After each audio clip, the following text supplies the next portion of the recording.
والصلاة والسلام على سید الانبیاء والمرسلین اما بعد فاعوذ باللہ من الشیطان الرجیم بسم اللہ الرحمن الرحیم۔ آج کا ہمارا موضوع خوف خدا ہے، یعنی اللہ تبارک و تعالیٰ کا خوف، اس سے ڈر۔ اور جو اولیاء کرام کی صفات ہم نے ذکر کی تھی، ان کی علامات ذکر کی تھی، ان علامات میں جو سب سے بڑی علامت تھی ایمان کے بعد وہ تقویٰ تھا، اور یعنی اللہ تبارک و تعالیٰ سے ڈر، گناہوں سے پرہیز، نیکیوں پر استقامت۔ اور یہ اولیاء کرام کی صفات یہ ہوتی ہیں۔ کسی اللہ کے ولی کے ہونے کے لیے کوئی کرامت ضروری نہیں ہے، کیونکہ آیت میں کوئی کرامت کی نشانی نہیں کہ کرامت ہونی چاہیے، یا کوئی خاص قسم کا لباس نہیں بتایا گیا کہ ہم لباس تلاش کرتے ہیں، یہ پیوند لگے ہوئے ہوں، یا کوئی ایک ہی مخصوص قسم کا کسی وائٹ کلر کا یا کوئی لباس وہ پہنتا ہو، اور اگر کلرفل پہنیں گے تو ہم کہتے ہیں یہ تو اللہ کے ولی ہو نہیں سکتے۔ تو ایسا نہیں ہے۔ کسی طرح کوئی خاص خاندان یہ بھی نہیں بتایا، بس جو مومن ہوگا اور متقی ہوگا وہ اللہ کا دوست ہے۔ وہ کسی بھی خاندان کا ہو سکتا ہے، کسی بھی لباس میں ہو سکتا ہے، اور وہ کہیں بھی رہ سکتے ہیں۔ وہ عورتیں بھی ہو سکتی ہیں، مرد بھی ہو سکتے ہیں، کہ اللہ کے ولی مردوں میں جیسے گزرے ہیں خواتین میں بھی گزری۔ اور ان میں سب سے جو بڑی علامت ہوتی ہے وہ یہی خوف خدا ہے۔ تو ہمارے اکابرین، ان کے چند واقعات، ان کا خوف خدا آج ہم سنیں گے کہ ان میں کس قدر خوف خدا تھا کہ جس چیز نے انہیں اللہ کی بارگاہ میں اتنا عظیم مقام دلا دیا، اور اللہ تبارک و تعالیٰ کی رضا انہیں حاصل ہو گئی، اور نفس ان کے ساتھ بھی تھا۔ گناہ کرنے کے سارے مواقع جیسے ہمیں ملتے ہیں انہیں بھی ملے ہوں گے، مگر وہ گناہوں سے کیسے دور رہے،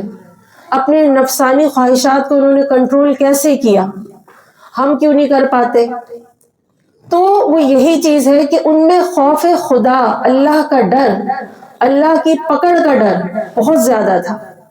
بہت شدت کے ساتھ تھا۔ بظاہر طور پر تو ہم بھی کہہ دیتے ہیں اے اللہ سے میں بہت ڈرتی ہوں، اللہ سے میں بہت ڈرتی ہوں، لیکن ہمارا عمل اس بات کی دلیل نہیں دیتا، اس بات کی گواہی نہیں دیتا کہ ہمارے کسی عمل سے بھی نظر آ رہا ہو کہ ہم خوف خدا رکھنے والے۔ ان سے تو اچھا کھایا پیا نہیں جاتا تھا، زیب و زینت میں وہ اس لیے نہیں لگتے تھے کہ دنیا میں رغبت ہو جائے گی، اور اللہ کو یہ پسند نہیں ہے۔ وہ اس خوف کی وجہ سے اچھا کھاتے نہیں تھے، حالانکہ کھا سکتے تھے۔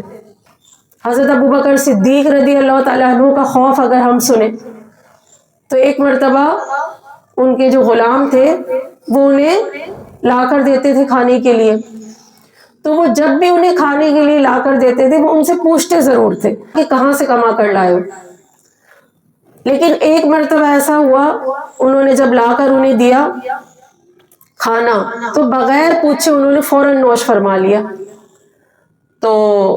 انہوں نے کہا کہ ان کے غلام نے کہ حضور آپ ہر بار مجھ سے پوچھتے تھے میں کہاں سے کما کے لایا ہوں یا کہاں سے یہ کھانے کی چیز لایا ہوں،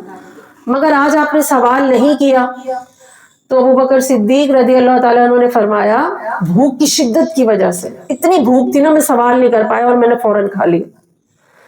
تو پھر ان غلام نے کہا یہ کھانا اصل میں جب زمانے جاہلیت میں تھا تو میں نے کسی پہ منتر پڑھ کر دم کیا تھا، منتر سے اس کا علاج کیا تھا، تو اس کی اجرت یہ بنتی تھی۔ تو آج میں ایک جگہ سے گزر رہا تھا، وہاں شادی تھی، کھانا تھا، تو انہوں نے مجھے پہچان لیا اور کہا کہ آپ کے یہ ہمارے اوپر باقی ہے، تو انہوں نے مجھے کھانے میں سے دے دیا، تو وہ کھانا میں لایا تھا۔ اب منتر کی یہ جو جادو یا اس طرح کی چیزیں یہ اس کی اجرت بھی جائز نہیں ہے اور یہ کرنا بھی جائز نہیں ہے۔ اور حضرت ابوبکر صدیق نے بھوک کی شدت کی وجہ سے وہ کھا لیا تھا۔ جب انہیں پتا چلا تو اب تو اندر چلا گیا تھا، اب کیسے باہر آئے، مگر انہوں نے مشقت کے ساتھ انگلی ڈال ڈال کے نکال رہے وہ لقمہ کہ میرے پیٹ کا وہ حصہ نہ بن جائے، اسے نکالے جا رہے، مشقت ہو رہی ہے۔ تو کہا کسی نے کہ حضرت کیونکہ آپ بالکل خالی پیٹ تھے نا، یہ لقمہ آپ سے پانی پیے بغیر نہیں نکلے گا، آپ پانی پیے۔ تو انہوں نے پھر بہت سارا پانی پیا اور پھر انگلیاں ڈال ڈال کے جب تک وہ نکال نہیں لیا نا اپنے بدن سے انہیں سکون نہیں آیا۔ ایسے ایک لقمہ، اور یہاں لوگ پوری پوری جائیداد کھا جاتے ہیں اور انہیں کو خوف بھی نہیں ہوتا، حرام کما بھی رہے ہوتے ہیں اور کمانے کی ترغیب بھی دے رہے ہوتے ہیں، اپنے بچوں کو جھوٹی قسمیں کھا کھا کر مال بیچ رہے ہوتے ہیں، اور پھر اس کمائی کو اتنے فخر کے ساتھ گھر میں لا کر دیتے ہیں، اور بچوں کو بھی جب وہ کاروبار میں بیٹھتا ہے یہ سکھاتے ہیں کہ سچ سے آج کوئی کاروبار نہیں چلتا، تھوڑا جھوٹ بولنا پڑ جاتا ہے، کیا کرے کمانے کے لیے۔ تو خوف خدا نہیں ہے، ورنہ حضرت ابوبکر صدیق رضی اللہ تعالیٰ عنہ نے جان بوجھ کر تو نہیں کھایا تھا، یہاں لوگ جانتے بوجھتے حرام کما رہے ہوتے، ان سے تو نادانستہ طور پر وہ لقمہ چلا گیا تھا نا، اور چلا گیا تھا تو چلا گیا تھا اندر، بس خالی توبہ کر لیتے، آپ نے انگلیاں ڈال ڈال کے نکالا کیوں؟ تو یہ خوف خدا کے بنا پر، اللہ کا خوف ان لوگوں میں اس قدر ہوا کرتا تھا ہمارے صحابہ میں۔ حضرت ابوبکر صدیق رضی اللہ تعالیٰ عنہ جو خلیفہ اول ہیں، اور آپ ان کا مقام بھی بارہا سنتے رہتے ہیں، نبی کریم علیہ الصلوۃ والسلام کے دوست، خلوت کے جلوت کے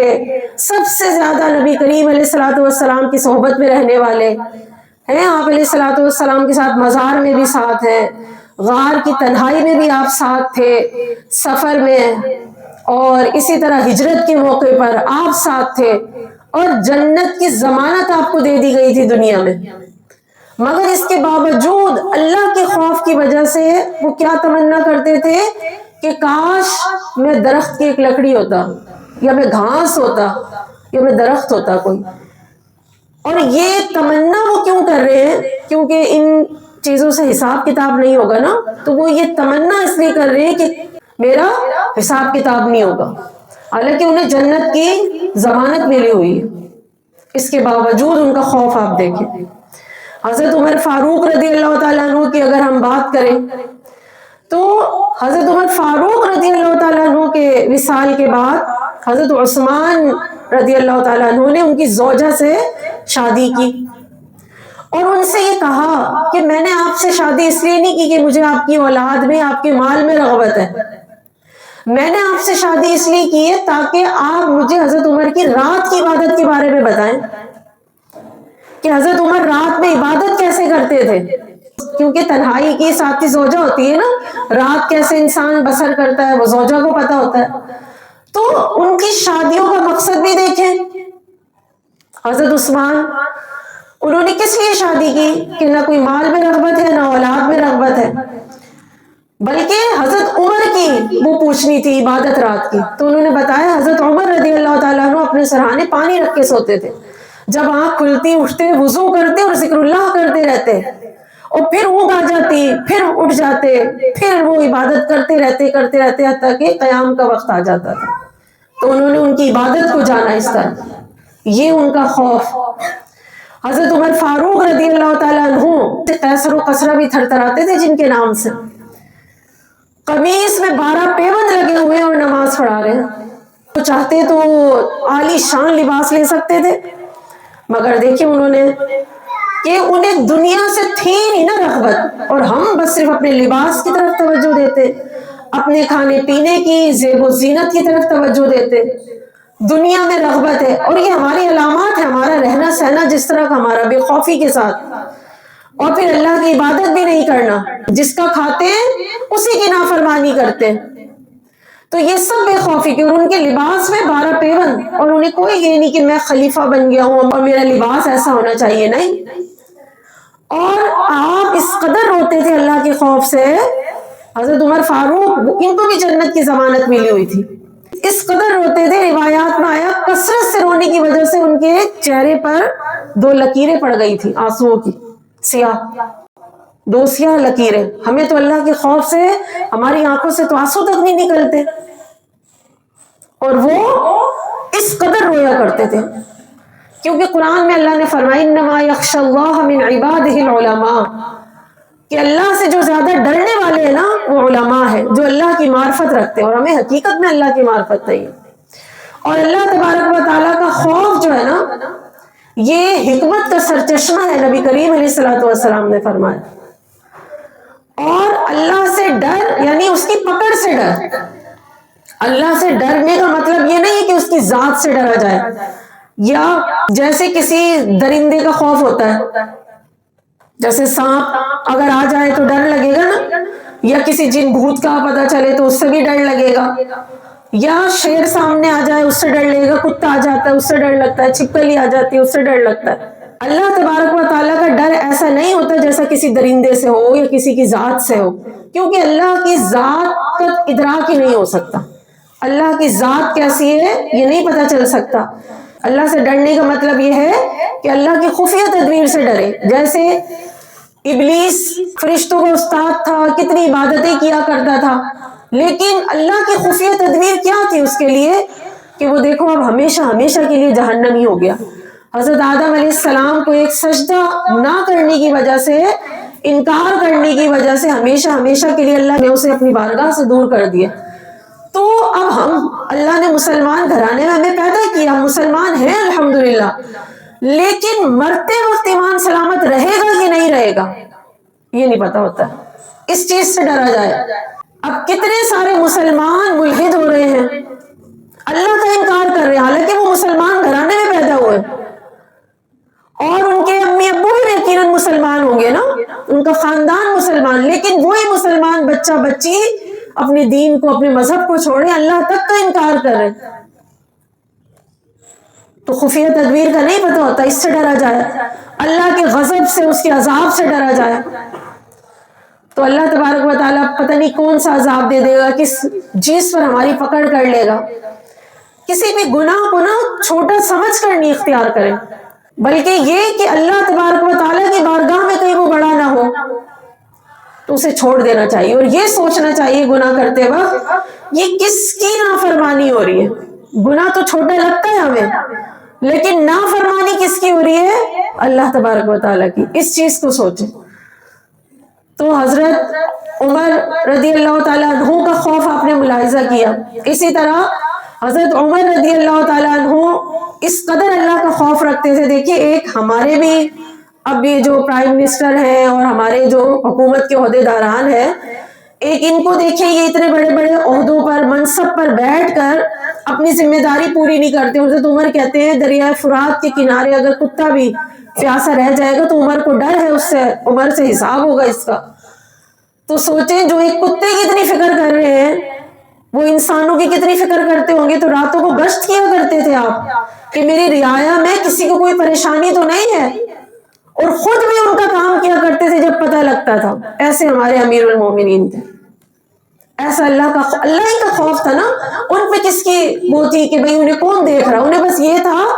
کہ اللہ نے ہمارا محاسبہ کرنا ہے۔ حضرت عمر رضی اللہ تعالیٰ عنہ کی تو عادت تھی رات کو تنہا کمرے میں اپنے آپ کو آئینے کے سامنے کھڑا کر کے کہتے تھے، اپنا محاسبہ کیا کرتے تھے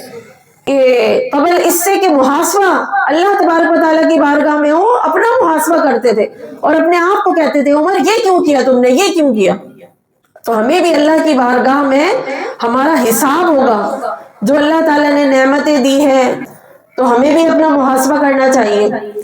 حضرت عمر رضی اللہ تعالیٰ عنہ کا ایک اور کہ جب ایک مرتبہ تلاوت کر رہا تھا کوئی، آپ اونٹ پر سے گزر رہے تھے،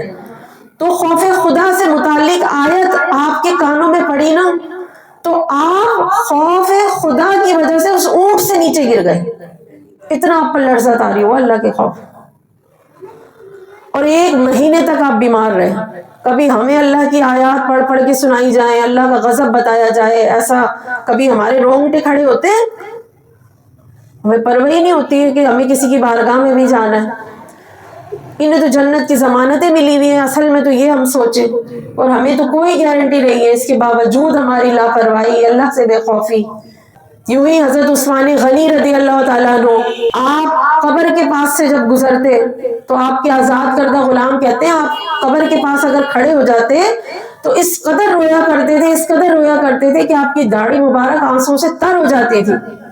تو ہم آپ سے کہتے ہیں حضرت آپ کسی اور چیز کا ذکر سن کے، آخرت کے عذابات کا ذکر سن کے بھی اتنا نہیں روتے جتنا قبر کے پاس کھڑے ہو کے روتے۔